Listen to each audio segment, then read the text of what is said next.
Welcome to the Cool Fireman Podcast, a virtual firehouse kitchen table with Matt, Adam, Brian, Doug, and Freddie, where they discuss everything that matters in today's fire service.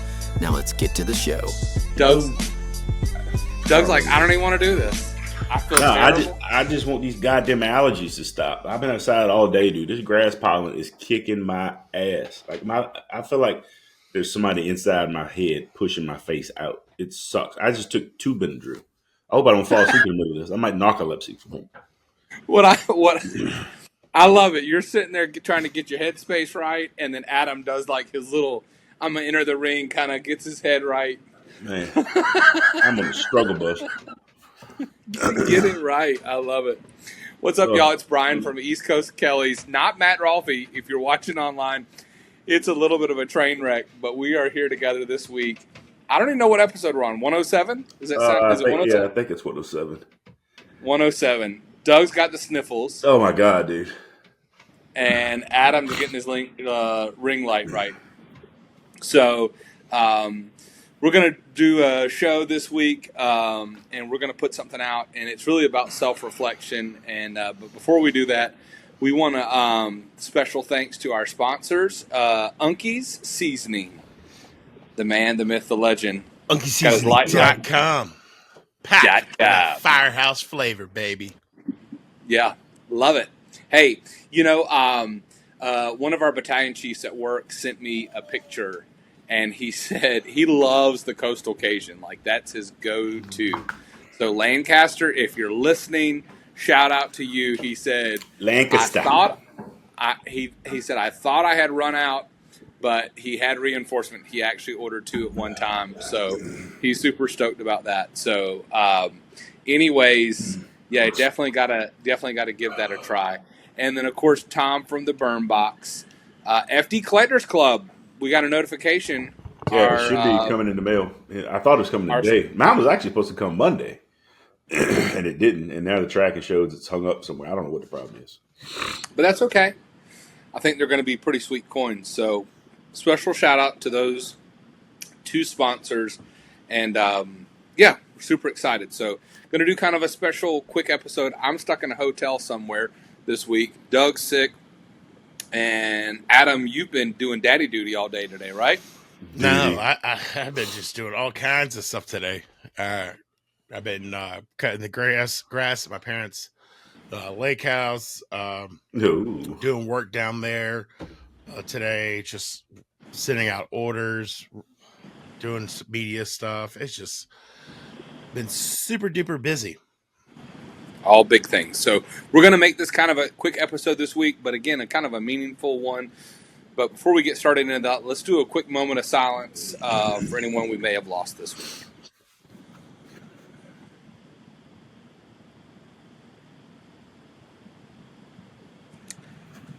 Amen. And in honor of Matt, who's not here. Well said. Well said. There we go. I was busy today, too. You didn't ask me how my day was. You sound like my goddamn wife. Well, you talked about it right at the beginning that you were out in the yard. Man, I got shit. Look, I got a fucking mess going on. My wife is in D.C. I got a horse that had an abscess in her eye. We got that squared away. Now her other eye is being wonky, and I don't know what's going on there. So I might have to have the vet back out here tomorrow. I had to take the dog to the vet today because she hadn't eaten in 2 days. I've been trying to get shit done around here because I'm supposed to be getting a barn built in the next couple of weeks. I need to get some dirt moved. And I've been digging up stumps with the excavator. And it never stops. And these allergies are whooping my natural born ass. Have you ever had allergy testing? Not testing. They did some blood work one time, but no, not like the needles and all that. I wonder if it's. My son goes once a week and gets 4 shots. 2 in each arm. I take 2 Zyrtec a day, every day, year long. 2 of them? I take 2 Zyrtecs a day, every day, all year long. I think I'm gonna try those 180 milligram Allegra. They're a little bit stronger. I might try those. Okay. All right. Well, speaking of kind of a dose of medicine, that's a perfect. What's the magic word? Segue into kind of this week's topic, which is kind of our own worth. So I was telling Doug We do check-ins periodically with employees, and I was working on check-ins right before we came on, and I told him, and this isn't a yay me, it's just something that I do, but I was telling him that, I try to have as much ownership in that employee check-in as the person that I am checking in on or doing a review with. And so I told him that I wanted us to do a real quick kind of check-in on ourselves. It's May. We chose a 2025 word of the year, and it's a good time to kind of have that self-reflection. So what's that one character trait for us here in that cool fireman, right? The cool fireman, the one we aspire to be. What's that cool trait that we aspire and we admire, but that we struggle with the most? And so I'll let y'all kind of go first. I'm not going first because I still don't know. You still don't know? I know the converse side of it. I don't know about me. Like, I don't know what I struggle with. I don't know. What I want in a leader, you want the one most important thing. Yeah, what's the thing that you want the most, but struggle with the most in yourself? Yeah, I don't know if that's the same for me though. Yeah, okay, that's kind of separate from me. Yeah, I don't think what I struggle with is the passion for it. After 22 years of it, it's the passion is not as strong as it was in the beginning because when I was young, brand new to it. The being in a career fire department, or even say like volunteers can deal with it, like with the politics and. Brian, your air conditioner is like loud. Yeah. All right, I'm gonna mute it. Y'all keep talking. It sounds like you're in a car. Just dealing with I don't know, the politics, all kinds of any kind of yellow tape or red tape in the department. It just kind of wears you down, and it's just kind of smothers or your passion a little bit. You kind of get jaded with a lot of things. So that's what I struggle with. I see a lot of people that are still extremely passionate in it, and I think it's awesome. I feed off of that. If we're doing something for the day and somebody's passionate about something, I'm right there with them, willing to do it. So the leadership trait that I like is somebody that's able to bring the group together, because everybody's different. Everybody has different feelings about the subject, different backgrounds. Somebody that can bring everybody together and get through the shift. So let me feed off of what you said, and this kind of goes back to last week's episode. I really enjoyed listening to that and how specifically you and Unkie talked about how you and your wife have that 4-minute rule. Mm-hmm. So do you find that there's somebody in your firehouse that can bring the passion, or is there someone that can do just the opposite, right? There's the old saying that the loudest dog will usually lead the room, right? And so do you find that that's usually the case in that firehouse, that's the way, or do you find that there is that alpha male or the alpha, I won't say just male, right? Because we have females in service now too, but that you have that alpha that's in the room that can kind of lead that passion. And like you said, you drink that Kool-Aid, right? When someone's bringing it. So how is it for you? For me, it's we don't have the the alpha male kind of leadership anymore. Those days are gone. The last of the few guys that could rally the blue shirts together, they're gone. Now it's just people that just bark the loudest, and a lot of times they don't lead. They're not leading the calls or whatever. It's just making everybody not care because they cause so much disruption in the group, and everybody want to hang out together. And that's that one person just makes everybody just scatter. So when you say they're not leading, I don't want specific examples, but if they're loud about something, right? So do you find that it's positive, negative, and it's all bitchman groaning, buddy? These people I work with, the key people is they just sit there and just bitch about the world. You give them a golden goose egg, they're going to complain that they have to go somewhere to cash it out. Right. And so I such think people, that, and nobody wants to hang out with them, or they think they're leaders or senior guys, and they think their opinion's valid, and everybody should take it, as the gospel. And people are just like, they just entertain them like, yeah, and they just all of a sudden and do you everybody's dispersed. and do you think that because that is what you're hearing and what you're around, even in small doses, that is affecting your passion? I had to slow down and say that a little bit. Yeah. Low. It's all to me. Yeah, it's the people. You get some sour grapes in there that can ruin the batch. So I guess that kind of leads back to the original question or not the original question, but the sub question that I was going to ask is, so how do we improve on that? Right? We picked a word of the year. I redid my wallpaper for those who maybe watching online. I redid it, and mine was accountability and balance, but I'm still trying to make it present, and so I still need help with that. I still suck at both of those, right? Mm-hmm.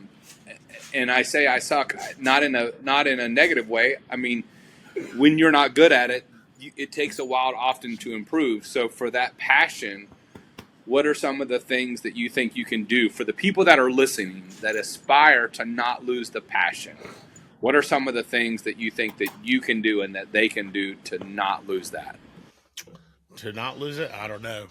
I try not to be that person to take the wind out of their sail.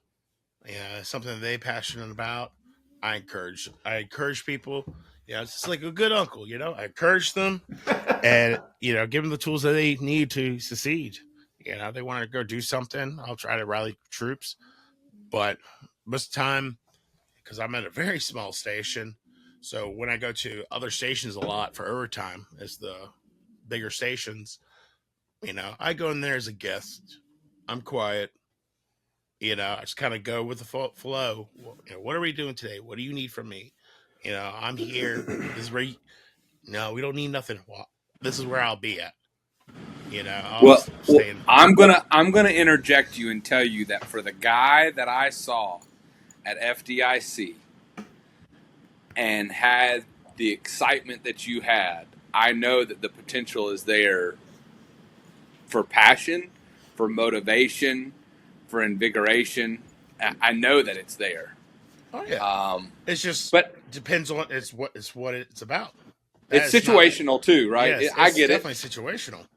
You got to read the room, right? Mm-hmm. You got to read the room. You have to know what it's like, and you also got to pick the battles. That's the other thing too, right? I have a saying: it's not a no, it's a how and a when. WHEN for the WIN, and I think that kind of speaks to those. Like you said, when you're traveling, it's not your place, right? It's not your place to come in and maybe upset the apple cart. Mm-hmm. But at the same time, you hate to see a young person come in with those loud dogs, because if you think about it, right, with where we're at in our lives right now and in our profession and in our years of service, if we're feeling this way at 22 and we lack it, kind of to, oh gosh, his name just left me. He was your guest and he talked about training, and we met him at Safer. Oh gosh, you know who I'm talking about, the guy who makes the funny videos. Anyways, Salty he Paramedic. No, not Salty Paramedic. Anyways, he was the volunteer and he works for the county system here in North Carolina. Anyways, his name had just left me, but he talked about motivating, even when those don't want to be motivated. He would lead by example. So he wasn't the training officer in his department, and he pushed people forward. So I think you're doing it right, and you may not even realize that you're doing it, but you are being motivational, and you are showing passion, right? But to your point, it is situational at those times. Oh yeah, and don't get me wrong, I still love doing the job.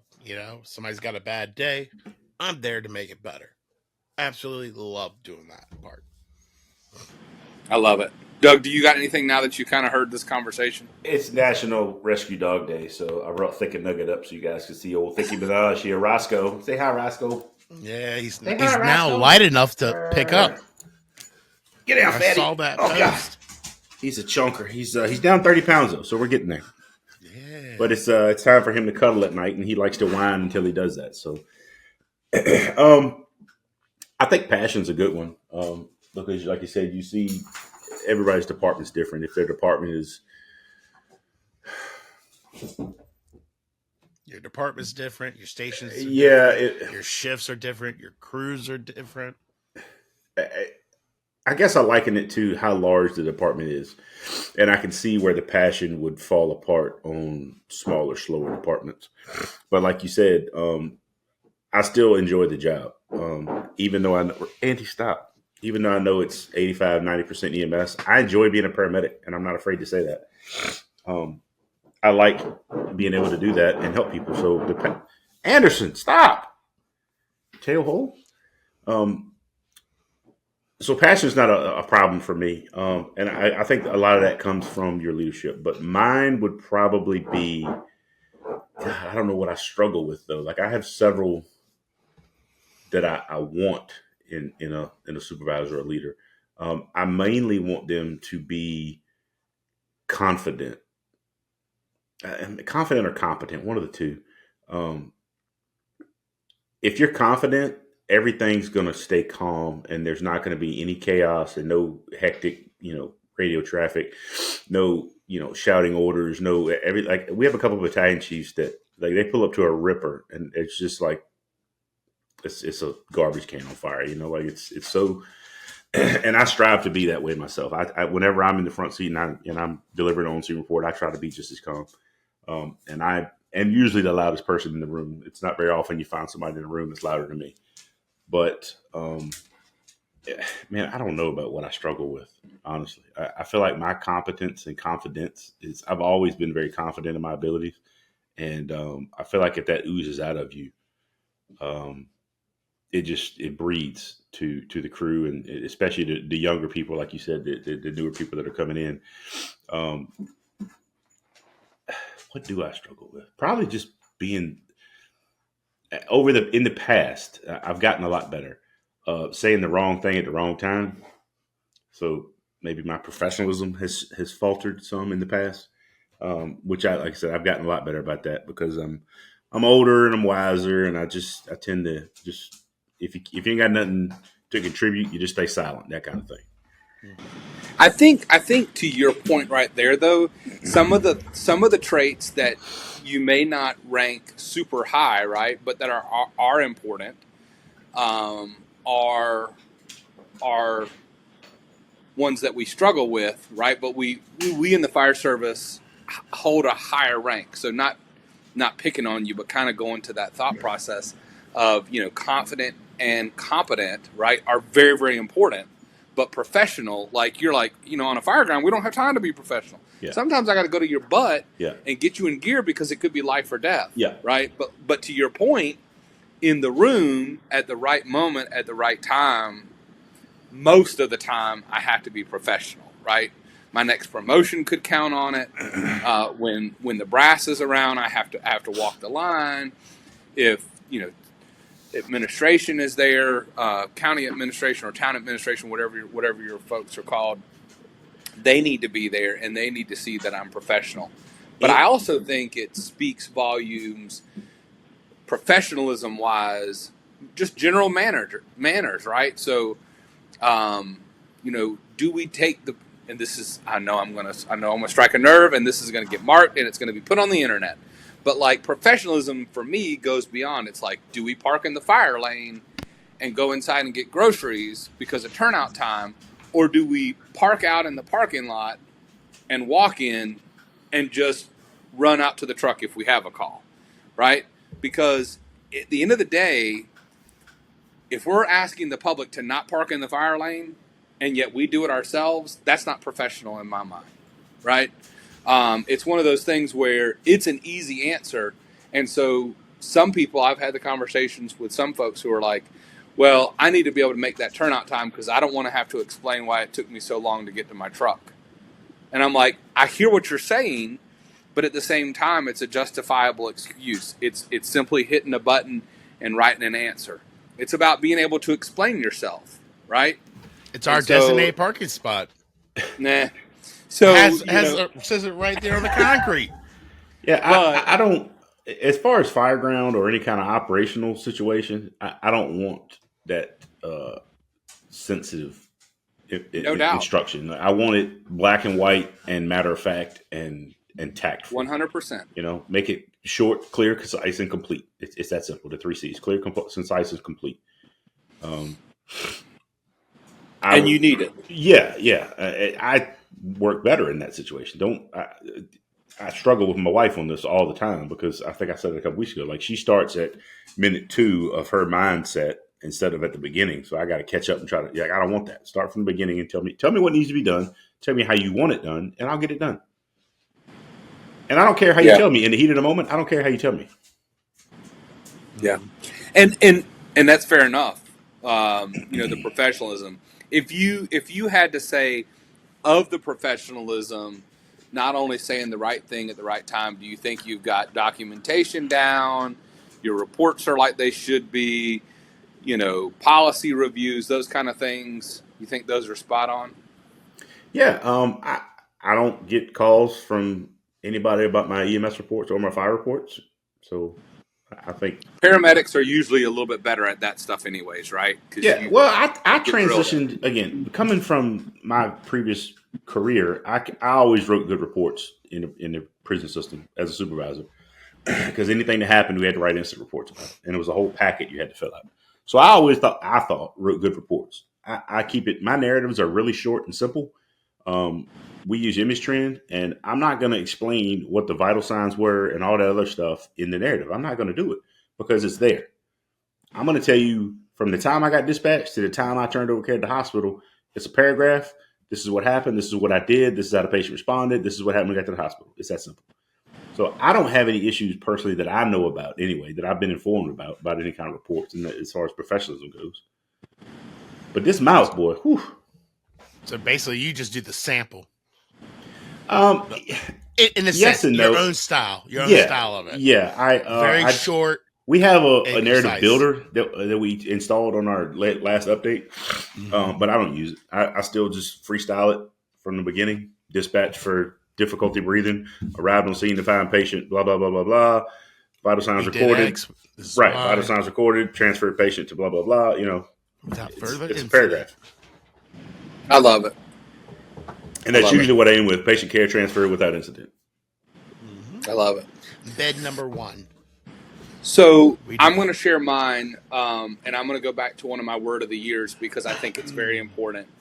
As supervisors, one of the things that I always appreciated was balance, and it's one of my word of the years. I appreciated when a supervisor could balance between the working force and the people above him or her, right? When they could manage and understand the struggles that both people had.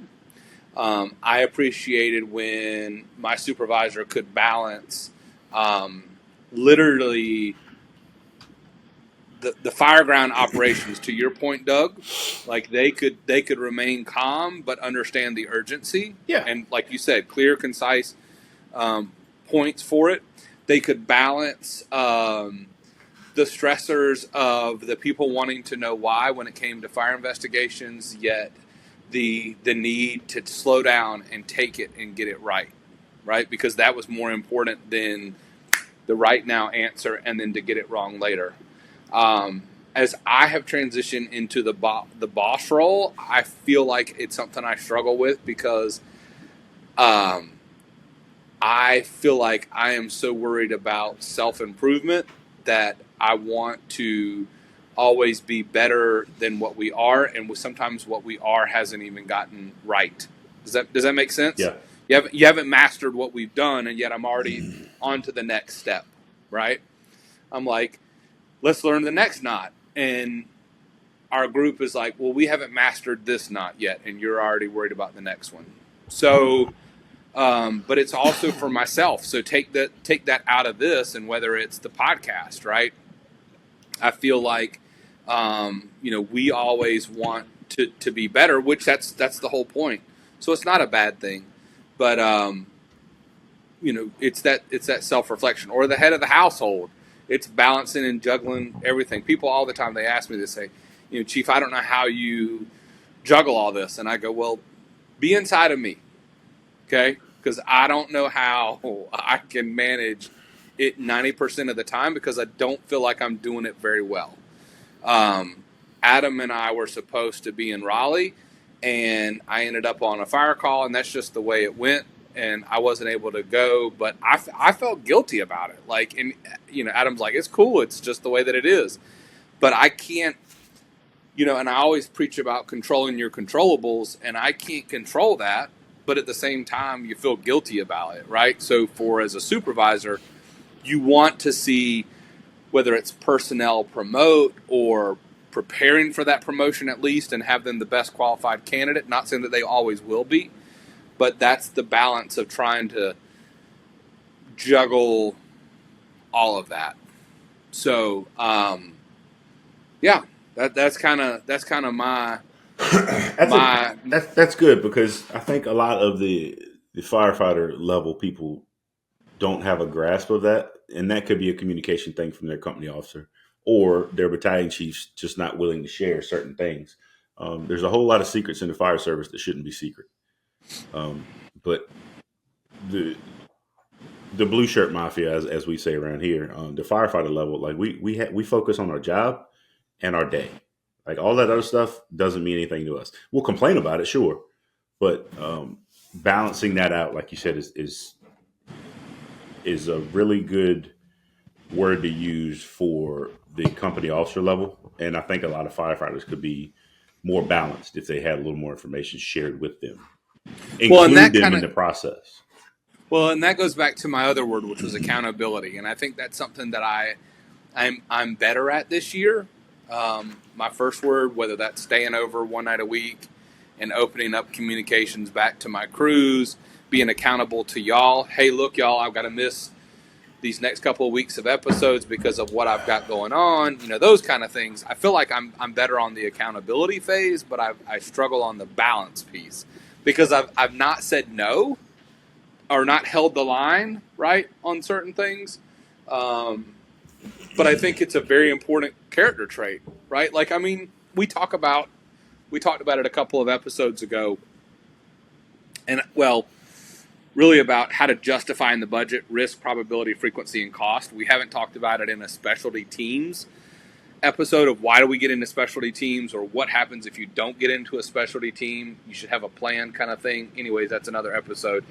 But kind of in general, in that concept, though, is that accountability piece that says we should have those questions answered, and we should be prepared to hold that line, so that way we are accountable to the citizens, to the first responders, to the battalion chief that needs to know the answer. And we ran that call that I missed. I can't go into it, but we ran a high risk, low frequency event this past weekend in our jurisdiction, and it's good. We had a plan, in our battalion chief that worked that incident executed it very well, and it just speaks volumes when we're accountable to each other and when we have a plan. The outcome could have been different, and even if it was different, as long as we execute the plan, that's all we can rely back on. So to your point, Doug, that was a really long way of saying, like normal, is those communications is what can give the balance those company officers need, right. Yep. And the clarity that the firefighters have to promote to take that next spot. That's exactly what I meant. I just did the long way of re-explaining what you said. Sorry. Yeah. So. For everybody's asking, that was a cigarette butt can that caught on fire. It was big news in their town, that little town. Huge, Absolutely huge in the big town. So, I like that shirt. I didn't see you had it on. So, hopefully this is a good one. So, your call to action for this week's episode, as we wrap up here real quick, is what's the trait that you admire most, but you struggle with most? Drop it in the comment. let us know, because the only way that we're going to get better is by admitting kind of what we struggle with, and again, holding each other accountable to that. So that way we can kind of putting it out there. Kind of call it our own little therapy session, if you will. So, all good things. Yeah. Attention span. That's another one. I mentioned this off air that we had a house fire yesterday that burned it to the ground. A while back, a few episodes ago, we talked about a house fire that was started by a candle, a room of contents that was started by a candle. It was that house. So that house had a candle that had a room of contents fire on April 23rd. Our PIO just posted about it. And yesterday, that same house burnt to the ground. Like, it's gone. There's all 4 walls just in a pile of rubble. Well, how about that? That's off topic, but I wanted to circle back to it because we talked about it earlier. Well, and I told Doug this right before we started, I needed a lot more information because this week I'm away at the International Association of Arson Investigators training. So my mind is all on all things fire investigations this week. So, are you in Bama? I am not in Bama. I'm in Pinehurst, North Carolina. Oh, that's right. That's right. So, yes. Nice golf destination. I forgot about that is. It's a beautiful golf destination. But we're going to be learning about EV fire investigations tomorrow. So I'm kind of excited about that. After we've had some stuff on the podcast, we learned about RV fires. We've learned about chronic stress and PTSD. And also some AI in the fire service. And then we're going to do some other stuff. Maria Bostian, who's a past guest of the podcast, will be here later this week talking about youth fire setting and intervention and some other things. So anyways, not to bore you with what we're learning this week, but super interesting conversation. So for those that are interested, join your local chapter of the International Association of Arson Investigators. Great resources, and get on cfitrainer.net. It's a free profile. You can join for free. So there's my little plug for the week. So yeah, all good things. So Doug, the last time I hosted, I had Adam send it out. So it's your week. Okay. Roll it, GG. Roll it, GG. Before you leave, hit that subscribe button, turn on notifications, and give these firemen a huge thumbs up. Also, make sure you check out thecoolfireman.com for more. Thanks!